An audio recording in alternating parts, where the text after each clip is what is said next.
Vous savez quel est l'animal le plus proche de nous? Pas génétiquement, vous savez que génétiquement, c'est le porc ou le cochon. Mais physiologiquement, l'animal le plus proche de nous, physiologiquement, ça veut dire avec la dentition la plus proche, la taille de l'œsophage le plus similaire, la taille de l'intestin, l'estomac, la physiologie de digestion, de mastication, d'assimilation. L'animal le plus proche de nous, c'est le gorille. C'est extraordinaire. Et le gorille, fermez les yeux. Sentez la force du gorille. C'est énorme.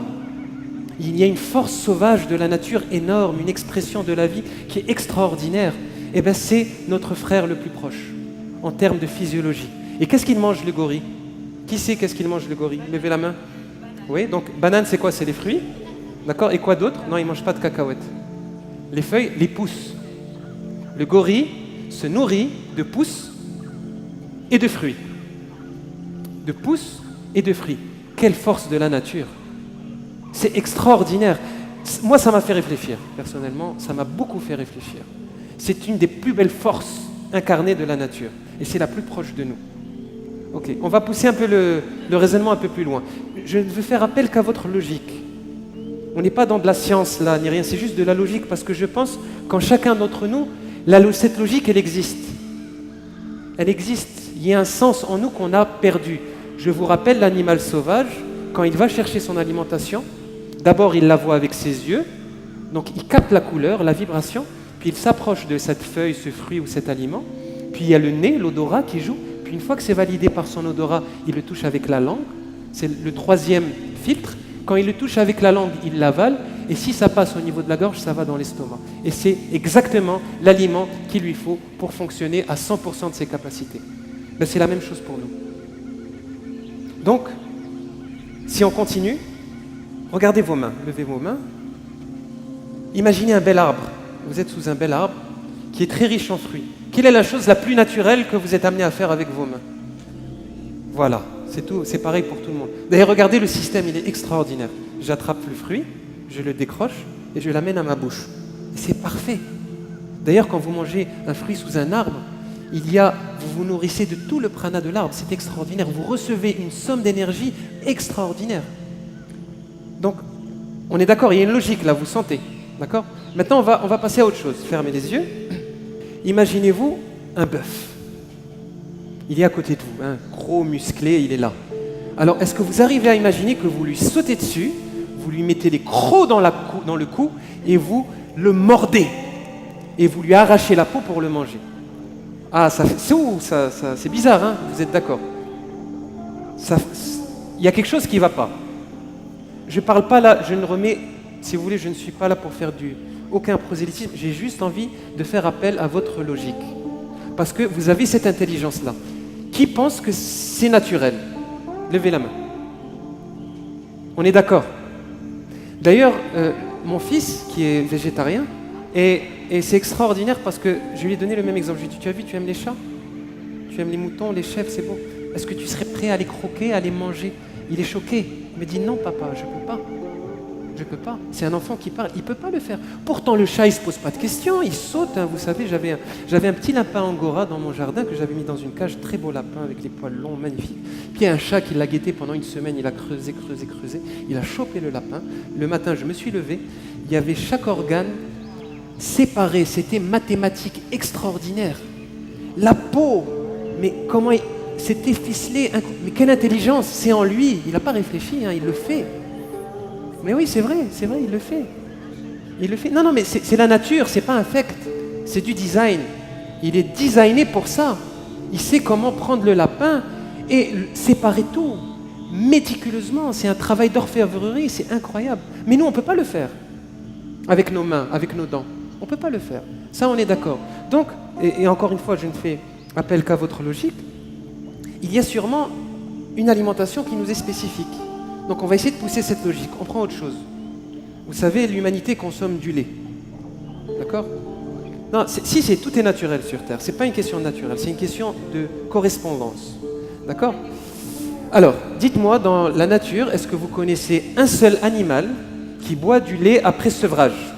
Un seul. Oui? Oui, mais il le boit quand il est bébé, jusqu'à 3 mois, 4 mois. Quand il a ce qu'il a besoin, la nature fait qu'il boit ce lait, qu'il arrive à enclencher sa croissance, et puis il grandit, il devient un bel animal.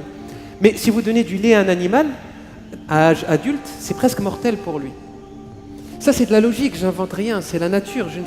Je n'ai lu aucun livre, je n'ai fait qu'observer la nature. Je me suis arrêté et j'ai essayé d'observer la nature et son fonctionnement. C'est pas de la science, et je m'en fous de la science, honnêtement. Je ressens que cette intelligence, je veux la puiser en moi, parce qu'elle est là, il y a une logique. Ben, ce lait, et en plus, si je bois du lait de bœuf ou du lait de vache, je veux dire, excusez-moi, je suis pas un bœuf, hein. Je suis un être humain. Alors peut-être que si je devais boire du lait, ça serait peut-être le lait d'une maman, hein, ce qui me correspondrait le plus. Je suis juste là pour qu'on démarre une logique, une analyse du vivant, et en commençant par le corps.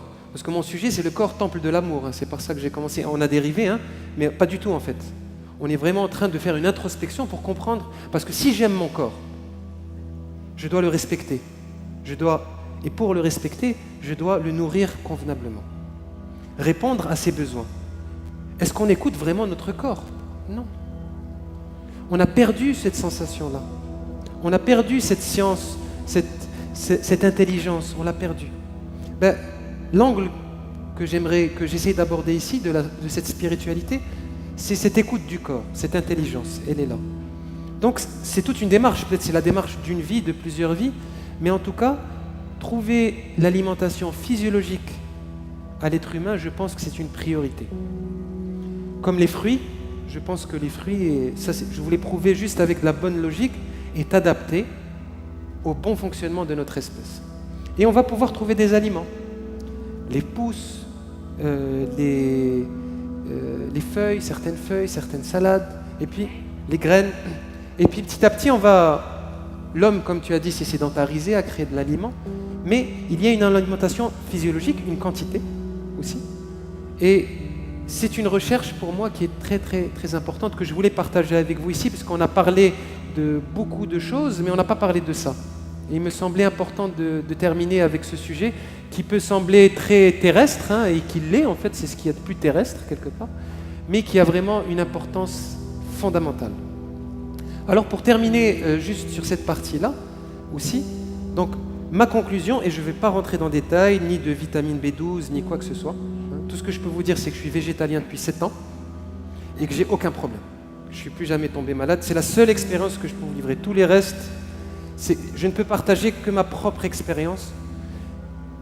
On peut se nourrir exclusivement d'aliments d'origine végétale à 100% en ne développant aucune maladie. Bien au contraire. Bien au contraire. Et je me sens...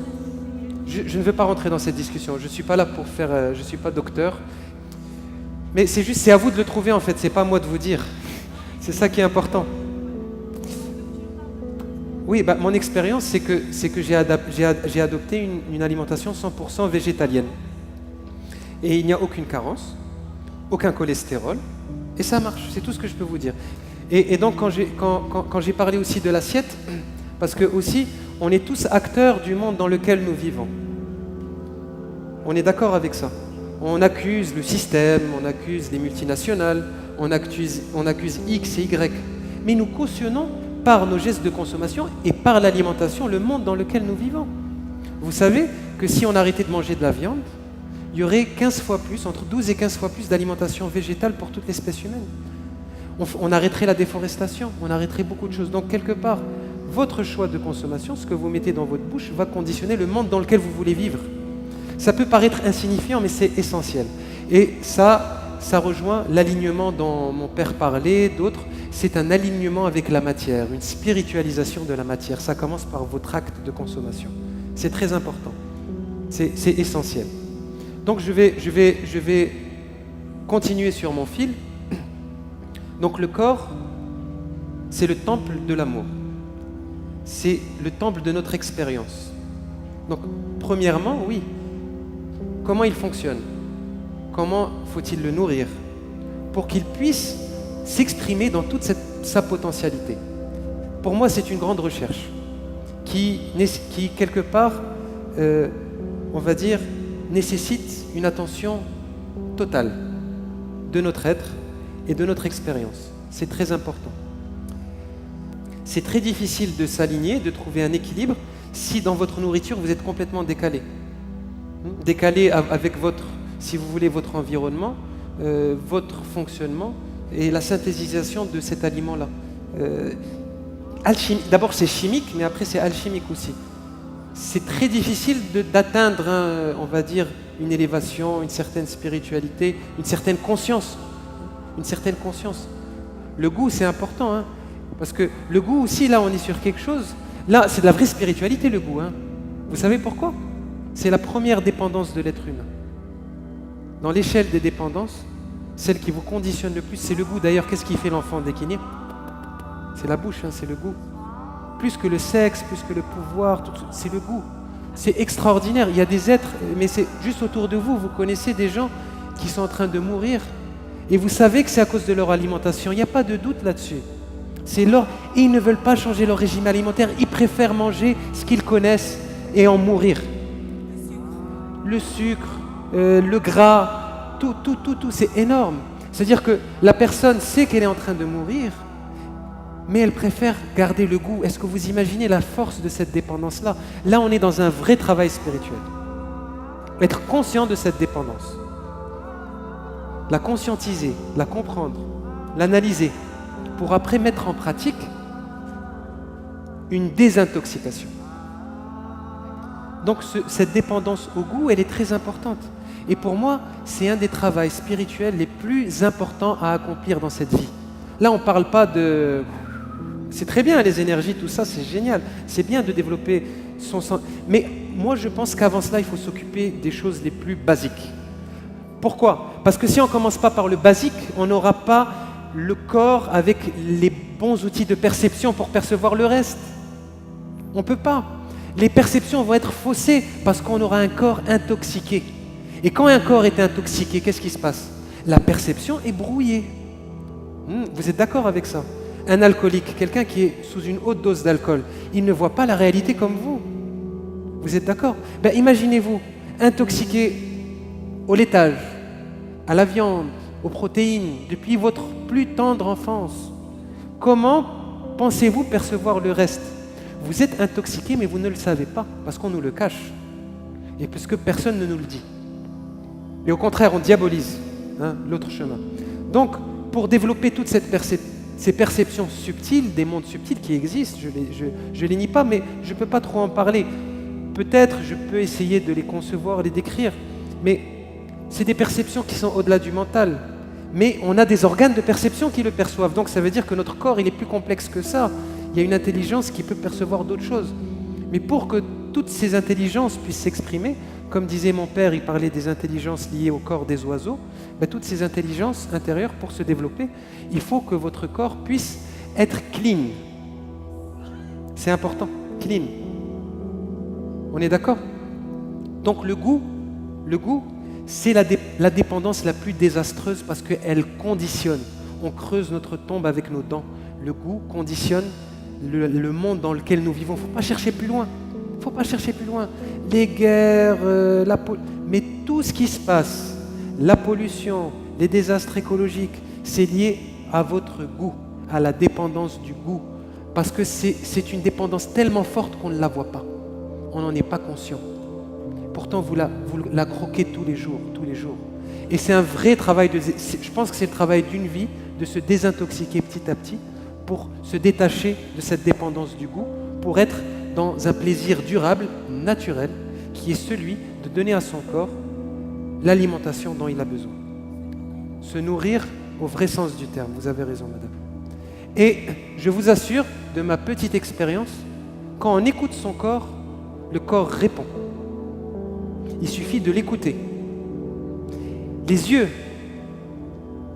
et on en parle dans le Theravada, l'observation des 5 sens, les sens nous parlent et expriment ce que le corps, l'intelligence du corps. Le corps, lui, sait. Si vous le consultez, il va vous répondre petit à petit. Et vous allez voir qu'il y a une intelligence qui se développe juste en regardant une couleur, une vibration. Vous allez dire non, ça c'est pas pour moi. C'est pas bon pour moi. Ça marche pas, ça matche pas. Les deux énergies ne se rejoignent pas. C'est pas la bonne alchimie.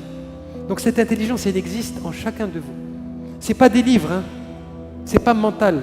c'est une perception.